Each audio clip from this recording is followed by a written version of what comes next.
Before I start my video, guys, as is tradition with my promo videos, I'm going to give a shout out to 2 people who have actually managed to hit 12 months on supporting my channel. They hit the join button, which you can see down below, and for as little as $1 a month you can support my channel as well. This time around it's going to be Bio and Goddess. I want to thank you so much for a year-long support. That's $12. Hopefully you feel like it's been spent well to support my channel. Thank you so much. Now on to the video. Hello survivors and welcome to another Walking Dead Road to Survival video. In this video we're going to be taking a first look at the next S-Class character coming to the game, and it is going to be S-Class May.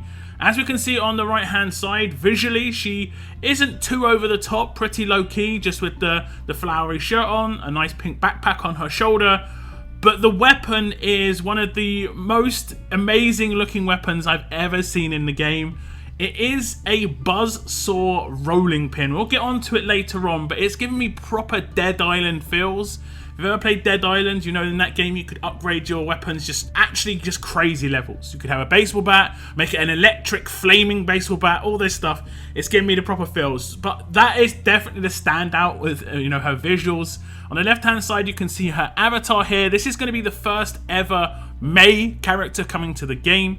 And we'll check out her stats now. With 30 veteran rings, she has 5,287 attack, 3,058 defense, and 4,214 HP. She is a fast character, and she is considered a damage dealer. Her damage is pretty good when you consider it to some other fast damage dealers. You've got someone like Arav all the way down at 4,500. She's definitely got the potential to do more damage than him. It all depends on how heavy hitting her rush is. So as we come across to look at her rush, it is called Lasting Effects. It is a 76 AP cost rush.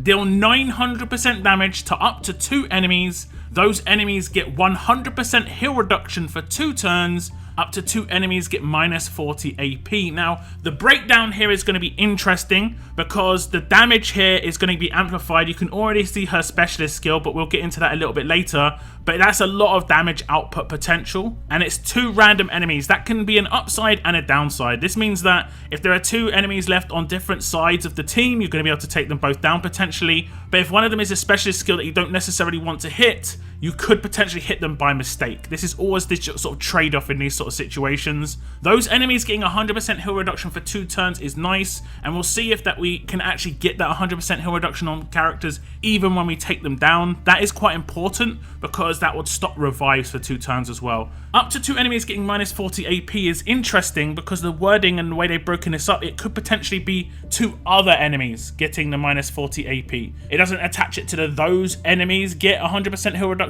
and minus 40 AP. You see how they worded this, so we'll have to test this out, and that's exactly what we're going to do here on turn 2. We are going to focus beta here and look at the AP of all these characters. We're going to see if any of the surviving characters have their AP reduced, and also look at anyone that gets taken down, including beta, to see if he gets the 100% heal reduction.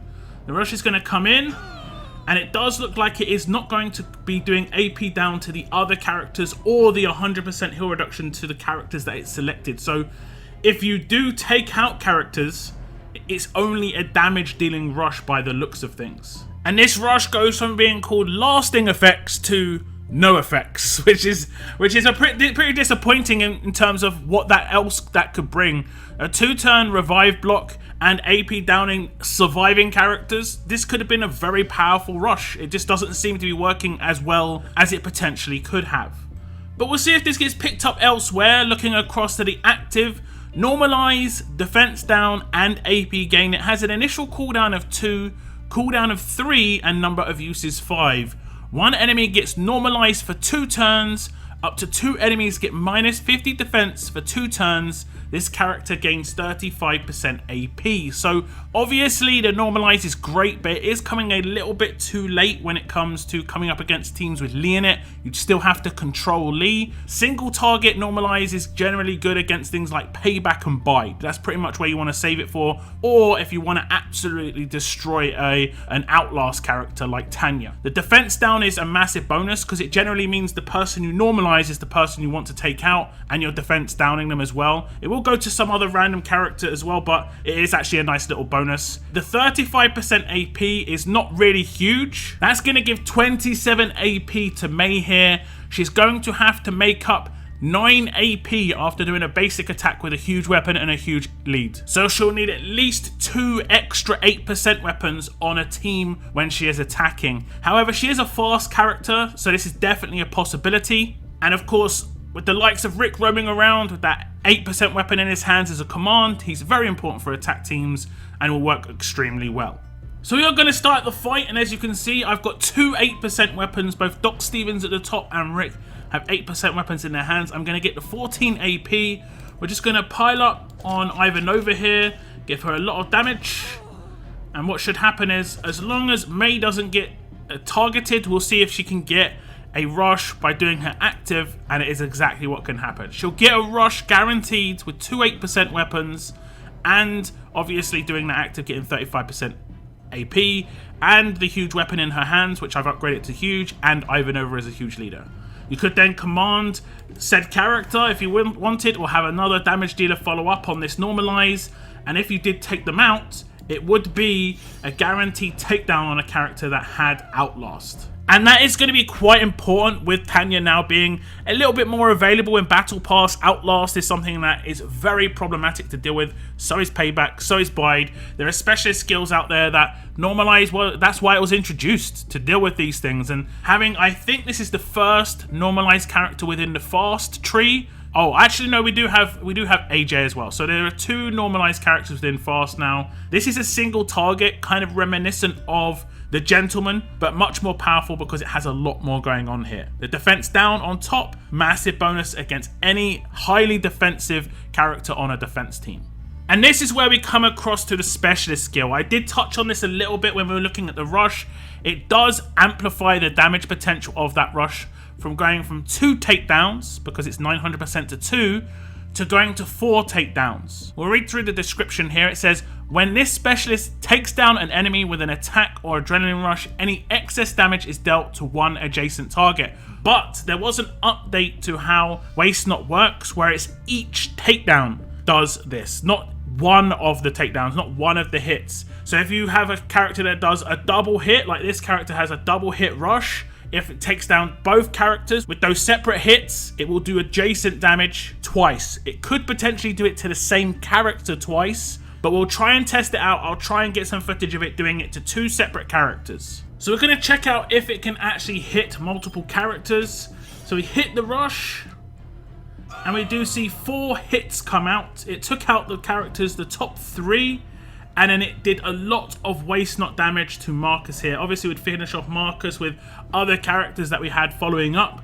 We did just try and get this rush off as early as possible. And this is just to show you that this rush has the potential to hit up to 4 people. They have to be adjacent, but do be aware that the Waste Not damage can go to the same character, I believe. Or when I rush, for instance, a top of a line, I could rush one of the characters, the second hit could go to the one behind it, and then the Waste Not would just go to the central character. It may be best to always rush the central character. I'd have to test it out a little bit more in this sort of situation, but it does seem the best way so far in my testing.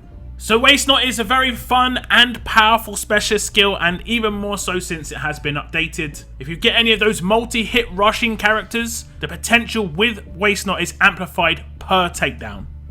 But now we move on to the weapon. This is what we saw from the start, Mei's Violent Buzzsaw Rolling Pin. This is something special, guys. This is a moment in RTS history right here. This is a rolling pin for, just rolling out that dough, but it is going to be just destroying walkers. It's going to be destroying walkers. It's nuts. It's nuts. 30% attack base, a medium bonus to AP when attacking, and in the 3rd slot, at the start of every turn, this character regains up to 50% of their max HP. Now, I don't know so much about that 3rd slot, but it could be viable for a character to work on a defense team with this, even though there would be a massive window in that situation. But she did get focused quite a few times when I was testing her on attack. This basically just pumped her HP all the way back up, and her HP is the bigger of the 2 defensive stats, so I kind of don't mind that as much. I just would obviously prefer some sort of damage amplification in the third slot for fast characters, because if you don't like this, it's not like you can go to the armory and add double attack or splash damage or anything that is offensive, because there's no real offensive upgrade potential in the armory for fast characters. So it's either keep this or go for 8% or absolute defense. Or you could put a 20% weapon in her hands as well, the Wacky Zashi from Michonne. So you have got a couple of choices in terms of getting your rush off quicker, but just not hitting harder or doing like some special effects. But regardless, if you do switch a weapon into May's hands, you will keep these visuals and you will keep the buzzsaw rolling pin intact. It will just get different stats. And I would say, for me, that is obviously the highlight of the character in terms of the visuals. But her damage of her rush is very heavy hitting. They might tweak how the effects work, because that just doesn't seem to be working properly in my mind. You should definitely 100% heal reduction to 2 characters you've taken down. Not necessarily do minus 40 AP to any surviving characters, but that obviously would make it so much more powerful. But you have got the potential to take out 4 characters in a team. So if you buff this character up enough, there may not even be anyone alive to, you know, control or even get a reviving. So it is actually pretty nice, her overall kit. Normalizes in there as well. Probably one of the strongest normalize actives we've seen in terms of actually knowing you're going to want to take that character down. The defense down on top, very nice. So I can see May working in some very nice heavy hitting attack teams. I think she's going to work well against the likes of heavy defense teams, and he could become the meta soon enough. So this character could be quite viable and very, very much needed against those heavy defense teams. You would just have to slap on an attack down resist mod early on if you did want to get that rush off as quickly as possible. Otherwise, you're dealing with, you know, that dirty leader skill from Heavy. But this was May. Do tell me what you think about her as an S-class character. Please leave your comments down below. That is the end of my video. I want to thank you very much for tuning in. And as always, keep on surviving, guys. Keep on surviving.